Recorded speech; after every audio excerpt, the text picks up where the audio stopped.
Saya masih kirim tentang informasi tentang prudential, dan akhirnya saya tahu saya stop dulu, saya fokus yang lain. Ya, jadi saya nggak spend waktu sama dia juga gitu.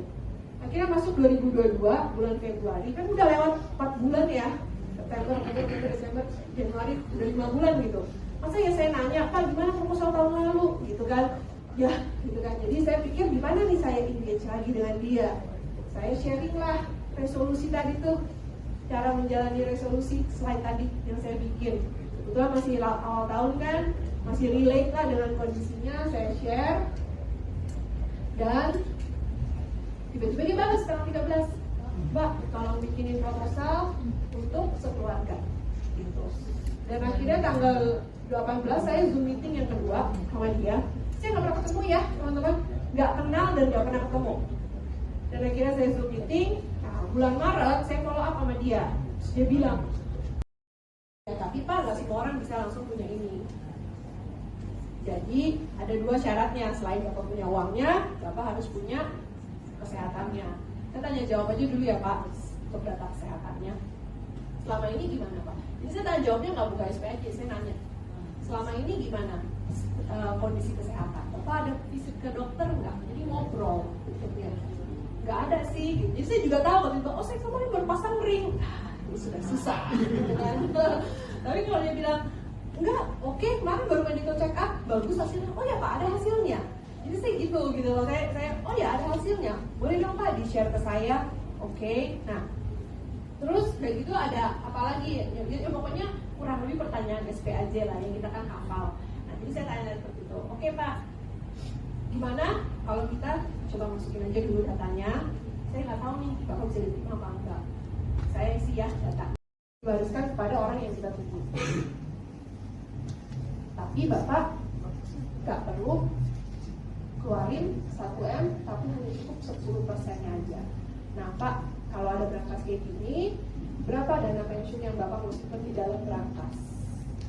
Udah, nah, itu dia sebut 1M. Oke, masih ada?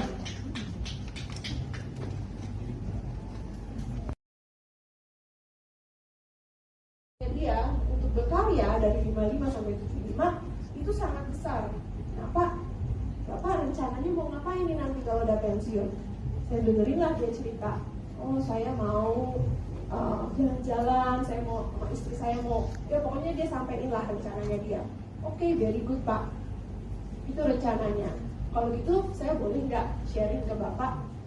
Ini kan rencananya pasti nanti setelah pensiun. Tentu rencana-rencana itu butuh yang namanya uang kan. Nah boleh nggak Pak saya share supaya rencana yang Bapak ceritain itu pastilah terjamin, pasti terdapat. Oke, gimana? Nah, lalu saya sharing sebenarnya pakai konsep berangkas aja sih teman-teman sini.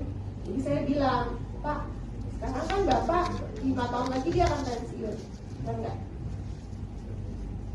Nah, sekarang gini Pak, Bapak akan terima uang pensiun. Uang pensiun pas waktu terima, oh, orang itu kan kerja 25, dia mulai masuk usia pensiun 55.